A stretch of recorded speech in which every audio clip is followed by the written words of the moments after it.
Hi there and welcome to today's vlog. I wonder if you've ever had one of those times where all your plans seem to be frustrated. Well, we've had a really frustrating morning. We're due to go on the train to Wakefield. We've got some cheap tickets in Northern Rail's sale, and we're due to catch the train from Doncaster at 10:26. And we thought if we get the bus, using our bus passes, we'll have plenty of time to get to the bus station and catch the train. However, there had been an accident on the M18, which meant that a lot of traffic had been diverted past our house. So there's quite a hold up. And by the time the bus arrived, we got on it, we were running quite late, but we thought probably we still have time. But by the time we got near to town, to the train station, we jumped off, made our way as quickly as possible to the railway station, hoping that the train would be there when we got there, but we missed it by about a minute. So that was the first frustration of the day, so we couldn't go to Wakefield. Then I went to the post office that's now in the shopping centre in Doncaster. They'd moved. The old post office is closed. They put the post office in WH Smith. That's happening a lot around the country. But when I got there was one person serving at one counter. All the other counters were closed, massive queue. So I thought, I'm not going to wait here for hours. So that was another frustration. Then we went to the Doncaster Museum and Art Gallery. We know they've got a nice cafe. We thought we'd console ourselves with a cup of coffee, but the mayor was coming to open up, and that chap on the door said the whole of the museum and art gallery is open apart from the cafe.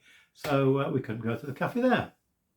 Fortunately, we found another very nice cafe and had a nice cup of coffee and a scone. So sometimes our plans don't work out, and I'm sure you've experienced that yourselves. But you don't want to hear about my frustrations particularly. So let me tell you about something I mentioned in my last vlog. On Tuesday this week, I took the funeral service with our dear friend John Claydon. It was a real privilege. John had asked me to do that many years ago, but it was not easy, and I wobbled a little bit emotionally at times. Included in the service was a tribute, short tribute written by John's son, Pete, who lives in New Zealand. And that was quite an emotional thing to have to read that out, but I was pleased to be able to do so.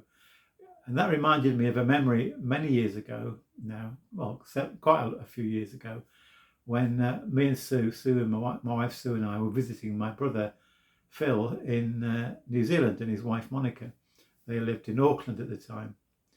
And it so happened that John, my friend, whose funeral I've just taken, was visiting his son Pete, also lived in New Zealand. So we arranged to meet up, and we met up in the Auckland Botanic Garden. We had a lovely time together all those years ago. A few days later, me and Sue and Phil, my brother, and his wife Moni, were going to catch what's called the Northern Explorer train in New Zealand, which runs from Auckland all the way down south to Wellington. It takes about 11 hours, I think. Now, we knew that somewhere on the way was Pete's house, where our friend John was staying with his son Pete and his wife Teresa. And so what we thought was, hopefully, if we time it right, we'd be able to see them as we pass. And we told them that we're coming along on this Northern Explorer train. Now, it's an 11 hours journey, so to try and get that right so we actually see them as we pass was no easy thing. But anyway, we worked out approximately when we were passing Pete's house, and I got my camera out ready to take a shot of John and Pete outside Pete's house. Miraculously, we actually timed it pretty well, and as we were kind of coming up to where Pete's house was, Pete and John were out in the garden, and I had my camera ready, and I thought it'd be great to take an action shot from the train of Pete and John in Pete's garden. So I got my camera ready, looking, and there they were. I could see them through the lens, and pressed the button to take the shot. And frustratingly, the button I pressed was not the shutter, but it was the off button. So the camera retracted, and by the time I got it started again, I'd missed the moment. Now, in the great scheme of things, that wasn't awfully meaningful that I'd missed a photo opportunity, but I know that I can never go back and I could never go back and recreate that moment. I'd missed it. I'd missed the opportunity.